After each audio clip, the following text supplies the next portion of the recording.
నేను ఇక్కడ వేణుని కూడా అభినందిస్తాను. తన సినిమాలకి సురేష్ మార్చకుండా తను డైరెక్ట్ చేసినా అలాగే తను ప్రొడ్యూస్ చేసిన సురేష్ మాత్రం వదలలేదు. అందు గురించి నేను ఇక్కడ వేణుని కూడా అభినందిస్తాను. పెద్ద సినిమా కూడా తనకి వేణు అన్ననే నాకైనా సురేష్ కైనా ఉన్న గాడ్ ఫాదర్ అన్నే సార్.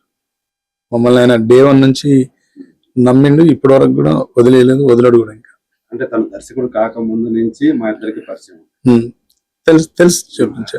ఈ రోజు నేను చెప్పిన నాకు నువ్వు అస్సలు మిస్ చేయకు సూరి, పోయిరా యజ్ఞమూర్తి గారికి ఇచ్చిరా అని చెప్పి.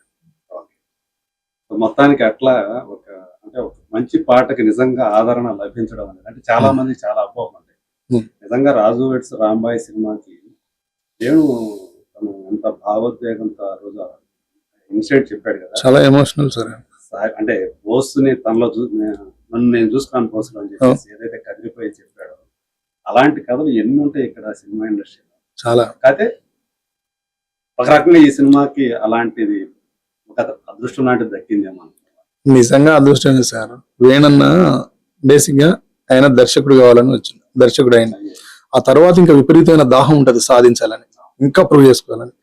కానీ ఆయన ప్రూవ్ అవడంతో పాటు నన్ను నమ్ముకున్న చుట్టూ నాలుగు నిలబడాలని మాలాంటి వాళ్ళందరి కోసం బ్యానర్ పెట్టి దాంట్లో ఇలాంటి ఒక కథని, ఒక సహజ సిద్ధమైన కథని, నిజంగా జరిగిన కథని, బోస్ లాంటి మర్మం లేని పిల్లగాన్ని ఎంచుకొని తీసి మమ్మల్ని అందరినీ చుట్టూ పెట్టుకొని కొన్నిసార్లు కొందరు అవతల వాళ్ళకి అర్థం కాకపోయినా వీళ్ళు బాగా సురేష్ బాగా చేస్తాడు, బోస్ బాగా తీస్తాడు, సురేందర్ బాగా రాస్తాడు, దీనికి పనిచేస్తున్న వాళ్ళంతా మంచి వాళ్ళు బాగా చేస్తారని అందరినీ కమ్యూనికేట్ చేయడం అనేది చిన్న విషయం కాదు సార్. సినిమా ఇండస్ట్రీలో నేను కనవలేదు, కానీ సినిమా ఇండస్ట్రీలో నేను చాలా జర్నీ చేసినాను సార్. చాలా మంది డైరెక్టర్స్ చూసినాను నేను. ఈ రోజు సినిమా ఇండస్ట్రీలో యజ్ఞమూర్తి అనే ప్రొడ్యూసర్ కి కథ చెప్పడానికి వెళ్తున్నప్పుడు డబ్బులు లేకపోతే నేను ఇచ్చి తీసుకెళ్ళిన డైరెక్టర్ అక్కడికి వెళ్ళిన తర్వాత కథ ఫైనల్ అయ్యి అతనికి ఆపర్చునిటీ ఫైనల్ అయిన తర్వాత ఫైనల్ అయిన నెక్స్ట్ మినిట్ అక్కడ నుంచి రిటర్న్ జర్నీలో బిహేవ్ చేసిన బిహేవియర్ ని నేను ఇప్పటివరకు మర్చిపోలేకనే సినిమా ఇండస్ట్రీకి రాలేదు. నేను అట్లా చూసినాను. వెళ్తున్నప్పుడు యజ్ఞమూర్తి సార్ దగ్గరికి వెళ్తున్నప్పుడు ఉన్న behaviour, Yagnamurthy sir project final చేసి you are the director final, ఈ సబ్జెక్ట్ ఫైనల్ అని చెప్పిన నెక్స్ట్ మినిట్ నుంచి నన్ను ఎంట పెట్టుకొని పోయిన డైరెక్టర్ అవుతున్నా ఆయన బిహేవియర్ లో చేంజ్ నేను చూసిన తర్వాత సినిమా ఇండస్ట్రీలో తిరగొద్దని డిసైడ్ అయ్యి వెళ్ళిపోయినాను. ఆ తర్వాత వేణన్న ప్రోద్బలంతో ఇటు వచ్చినాను. ఆ తర్వాత జార్జ్ రెడ్డి సినిమా డైరెక్టర్ ఉంటారు జీవన్ రెడ్డి గారు, ఆయన చాలా మంచి వ్యక్తి అండి.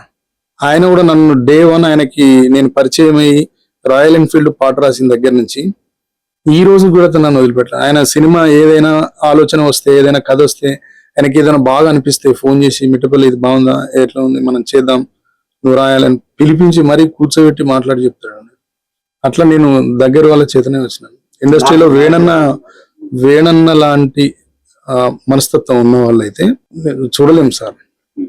వేణన్న లాంటి మనిషిని చూడలేం సార్. ఎంతసేపు నేనే సంపాదించుకోవాలి, నేను ఉండాలి, నేను ముందుండాలి, అట్లా ఉంటది. కానీ వేణన్న ఏంది అంటే ఒక వారియర్ లాంటాడు, యుద్ధం అందరి కోసం యుద్ధం చేస్తాడు. విరాట పర్వం తర్వాత మళ్ళీ ఆయన ఇంకో సినిమా ఆయనే డైరెక్షన్ లో కష్టపడాలి కదా, ఏదో ప్రయత్నం చేస్తూ ఉన్నాడు, కథలు చెప్తూ ఉన్నాడు, హీరోలకు చెప్తూ ఉన్నాడు, అది ఇంకా ఫైనల్స్ కావట్లేదు. ఆ పనిలో ఉండకుండా నిర్మాతగా మారి ఇంకో కొత్త దర్శకుడిని మనం ముందుకు తీసుకొస్తూ ఈ సినిమా కోసం కష్టపడ్డాం 3 ఏళ్ల పాటు. అవును సార్. తను వచ్చి ఇన్ని సంవత్సరాలైనా 2 సినిమాలు వచ్చాడు. ఇది అది ఓకే కదా, విరాట పర్వం 2. అవును సార్.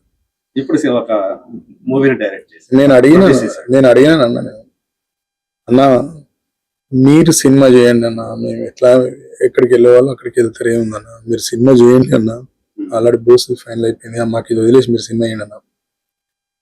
చేద్దాం సూరి, కొడితే అందరం కలిసే కొడదాం గట్టిగా, బోస్ సక్సెస్ లో మన సక్సెస్ ఉన్నది సూర్య అన్నాడు.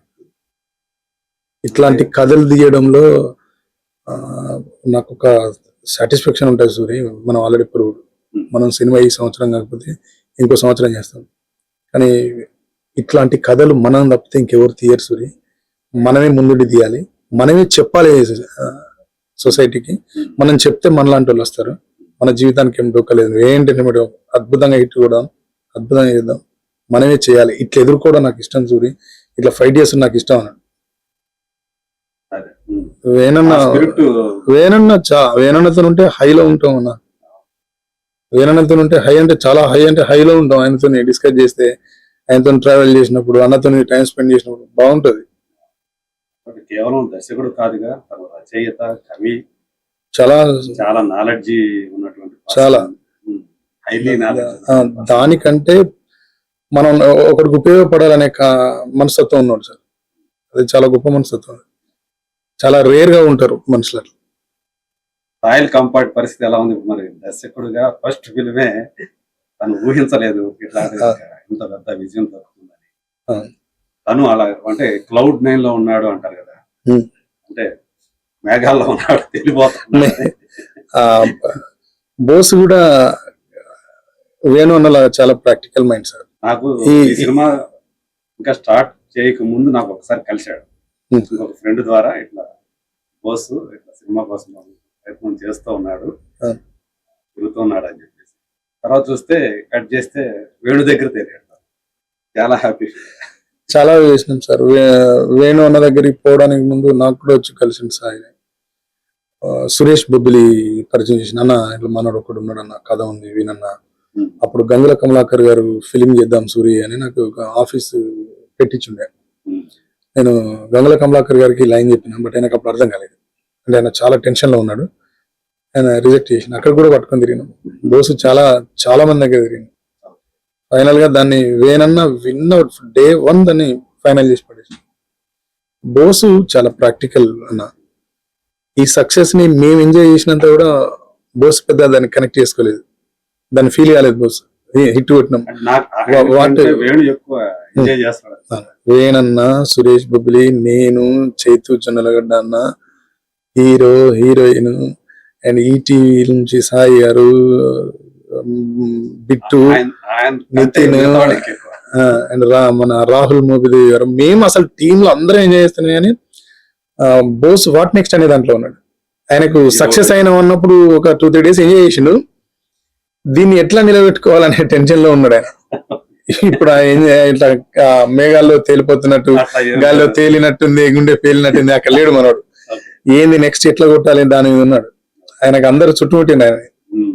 అంతే కదా, ఇలాంటి ఒక కథని ప్రజెంట్ చేసిన తీరు. కానీ ఆయన నిలబడతాడు అన్న, అతను 100% నిలబడతాడు. నిలబడి ఇలాంటి కథలు కనుక తీసుకొస్తే మన అందరికి కూడా ఇలాంటి సినిమాల్ని చూసి ఆదరించే వాళ్ళు, అభిమానించే వాళ్ళు. నెక్స్ట్ అతను చేసే కథ ఏదైతే సినిమా ఉందో మళ్ళా జనం మ్యాడ్ అయిపోతారు. ఫిలిం టైటిల్ నుంచే ఫస్ట్ క్యూరియాసిటీ ఉంటది. అంత మంచి కథలు ఆయన దగ్గర.